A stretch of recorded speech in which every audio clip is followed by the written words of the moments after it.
An atheist once asked, he once was asked, what would you do if you died and you found yourself face to face with God? His response was quite witty. He said, I would ask God, why did you go through so much trouble to hide yourself? Where is God? It's interesting to note that Moses came to a conclusion about God's existence, and he stated this. He said, God is a mystery. And it's the old use of the word, not that you can't understand anything about him. It's that the more you find out about him, the more wonderful he becomes. A part of that mystery is something that I want to address with you today. Where is God? If he wants me to be saved, why don't you just appear to me? Why don't you make yourself more known? Why are you hiding from me? Well, I'm going to look at the text today because I think we have some answers. I want to talk first out of Colossians, actually. We're going to go to Colossians in the first chapter. Verse 16, and it's speaking of God. For by him all things were created, both in heavens and on earth, visible and invisible, whether thrones or dominions or rulers or authorities. All things have been created through him and for him. He is before all things, and in him all things hold together. This verse is, of course, speaking of Christ. But in the Christian faith, we believe that Christ and God are one and the same. There's two worldviews that come from questions like the one I stated at the beginning of this sermon. One is called pantheism. Pantheism is the belief that God and the universe are interconnected in such a way that they cannot be separated. God exists necessarily because the universe couldn't exist without God, and without the universe, God would not be God himself, so the two are both eternal. That is a heretical view. That is not what Scripture teaches. The universe is a creation of God, but he existed far before it. And then, of course, there's deism. Deism is the concept that God is so far above all existence that he has no interaction with the world. Yes, he may have thrown everything into existence and got the machine rolling, but he now doesn't have a constant interaction. That too is heretical. God does have constant interaction with this world. This world does mean the most to him. He has a great amount of love and interaction. God is everywhere at all times. He's here. So, when you come to this, you must ask yourself, what is the nature of God? What does he exist as? I stated before in one of my sermons, God is spirit. He created all things and he existed before all things. Do you realize that the physicality, the physical aspect of the world around you didn't exist before creation? Time did not exist before creation. Matter, space. Whatever created the universe, we can rest assured that it had an immense amount of power and the knowledge that it would take to fine-tune a universe to the aspect of how much gravity does it take to hold everything together? Where does the moon need to be to control the seas? Why does everything need to be in this perfectly intricately detailed way that is called the universe for life to exist? It must have took an immense amount of knowledge to create that. There is only one who describes himself that way, and it is God. God exists, but in a far different way than anything in this universe exists, because he existed before it. He is the creator of all things. He is not subject to the laws that he invented. This is hard for many people to wrap their heads around. But there's an aspect to God's existence that will always be transcendent or above us, beyond our comprehension, high above the heavens. And let's talk about that now. If we continue forward, and I want to talk about his transcendence because I want to talk about both his character and his existence. Not just who he is, but the nature of who he is. God is spirit. He exists that way because it's a more perfect way to exist than us. Let's just talk about the physical aspect of that for a moment. I cannot be here and here at the podium at the same time. God is at all times, everywhere. So for him to be confined to a body would be a lesser way of existence, thusly not perfect. God exists as spirit because it is the best way in which to exist, and as a perfect being. That, of course, is how he expresses himself, and has always existed eternally. In his character, he is so far above us. Holiness, righteousness, perfect. In every single aspect of his character, there is nothing lacking. He is the sum of every desirable quality. How different. Transcendence means far above. From that point of view is where a lot of worship is generated, but for somebody who doesn't really understand God, they can look at that and feel a sense of abandonment. You can't understand my problems because you're not going through them. You can't understand my weakness. You can't understand my shortcomings. You can't understand my frustration with not knowing what's going to happen tomorrow, because you always know the future. God isn't just transcendent. He is immanent. Immanence means that God is more related in this moment to you than anything else is. He is closer to you than anything else is. That's another perk of existing in the manner that he does. He doesn't have to travel to be there for you. He doesn't have to get to you to be in the moment. God has been in the moment, waiting for you.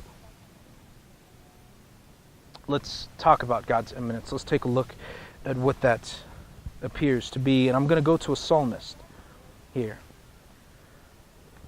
And it will be a psalm of David. And the reason why is because there's something in worship that has so much truth, that when you worship in spirit and in truth, as I stated before, there's something to it that must be shared. Let's look at Psalms 139. I'm going to read verses 1 through 16 for you. Now, as I read this, I want you to remember this was written by a man, an individual who experienced the world just as we experienced. And this is the conclusion that he came to about God because he had a constant relationship with him. O Lord, you have searched me and known me. You know when I sit down and when I rise up. You understand my thought from afar. You scrutinize my path and my lying down, and are intimately acquainted with all my ways. Even before there's a word on my tongue, behold, O Lord, you know it all. You have enclosed me behind and before. You laid your hand upon me. Such knowledge is too wonderful for me. It is too high. I cannot attain it. Where can I go from your spirit, or where can I flee from your presence? If I ascend to heaven, you are there. If I make my bed in Sheol, behold, you are there.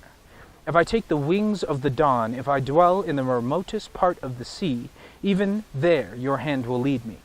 Your right hand will lay hold of me. If I say, surely the darkness will overwhelm me, and the light around me will be night. Even the darkness is not dark to you, and the night is bright as the day. Darkness and light are alike to you. For you formed my inward parts. You wove me in my mother's womb. I will give thanks to you, for I am fearfully and wonderfully made. Wonderful are your works, and my soul knows it very well. My frame was not hidden from you, when I was made in secret and skillfully wrought in the depths of the earth. Your eyes have seen my unformed substance, and in your book were all written the days that were ordained for me, when as yet there were not one of them. People often ask me, why do I use so much scripture when I preach? It's because of the authority that scripture has and the beauty that it contains. How could anything I say rival that psalm? David has understood through his relationship with God that there are no secrets between him and his king. There's nowhere he can run. There's nowhere he can hide. There's nowhere where he will be abandoned. God has known him since before he took his first breath, and this realization is wonderful when you recognize the character of the God that loves you. I had love before I got here. I have understanding and compassion by a God who knows me and this world better than anyone. He's the one then that I come to for answers. I don't look to myself. He's the one that I look to for help. I don't look at my own power, my own strength, and try to do it with my own will. I look to my God, because I understand, just as David did, that He was there when I was formed in the womb. He is there in the remotest parts of the earth. He is the one who knows all answers and all truth. God is not hiding from you. He exists in a different way, and He is an intricate part of your life. You are ignoring Him if you are not in a relationship with Him. He is always readily available for you. Let us continue. And let's look at revelation, divine revelation. What is it like when God makes Himself known? And I'm not talking about just the anthropomorphic revelation like the flaming bush or the pillar of fire. I'm talking about the kind of revelation that allows a human being to relate to God. A human being to relate to God, who is above all things, before all things, and more powerful than we can comprehend. How does that relationship even happen? Colossians chapter 2. And I want to look at 9 and 10, because it's going to speak about that bridge, about that gap, about the one who allows that relationship to happen. And it is Christ. For in Him all the fullness of deity dwells in bodily form, and in Him you have been made complete, and He is the head over all rule and authority. Let me read verse 9 again. In Him all the fullness of deity dwells in bodily form. Christ is the bridge that spans the gap between us and God. There is none more perfect. There is no way to reveal yourself in a way that human beings can comprehend more than stepping into bodily form, and that is exactly what God has done. When you comprehend that step, that incarnation, then you begin to realize how important it is to God to have a relationship with us. He is not hiding Himself. He's just being God. And by many of us looking at God and going, make yourself understood, show yourself to me, what you're actually saying is, can you please stop being God long enough so that I can fit you into a box, so that way you can fit into my own understanding? The answer to that question, of course, is no. God has revealed Himself in the world around you. If you look behind me, it becomes evident. All of creation gives evidence of God. Through His text, prophetic, accurate, ancient, He's revealed Himself. And most importantly, through Christ. In bodily form, He has revealed Himself. Is He really hiding? Or is He just not forcing Himself upon you? Is He giving you choice? The truth has been provided time and time again, and it's time that we realize that God is not hiding Himself. He's too wonderful to hide. He's too powerful. He's too amazing. It's time for us to recognize Him.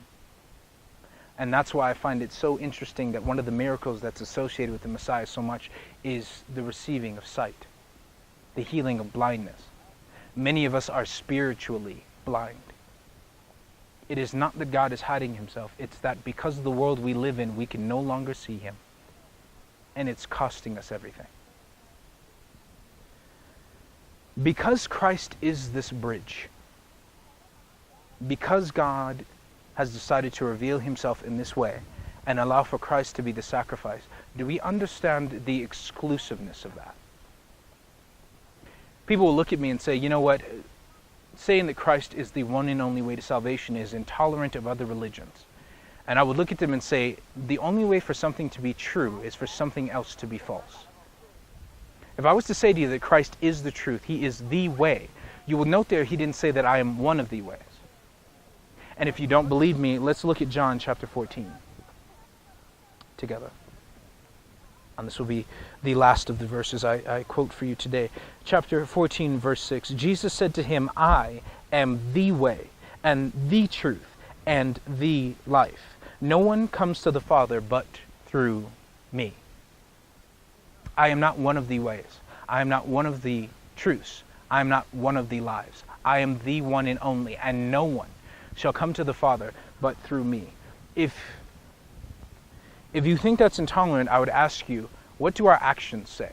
Specifically in this ministry. Are we being intolerant, or are we reaching out trying to save you? It would be one thing if I said you were wrong, but that's not exactly what I'm doing. I'm laying out roadmaps, sermon after sermon, trying to direct you to the path that leads to salvation, namely Christ. Because we care, because we love. God is not hiding. He exists in a different manner than we can comprehend. He has revealed himself many times, specifically and most importantly through Christ. And because it was through Christ that God delivered us salvation, the only way to God is by crossing the bridge that Christ is, by accepting that he is the truth, the life, the way, and following the truth, so that you can live the life that you're supposed to, and that you will always know the way.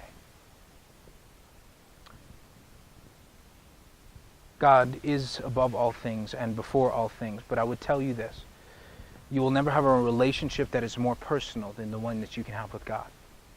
You will never have anybody who knows you better than God. You will never have anyone who's willing to sacrifice more and to do more for you than God.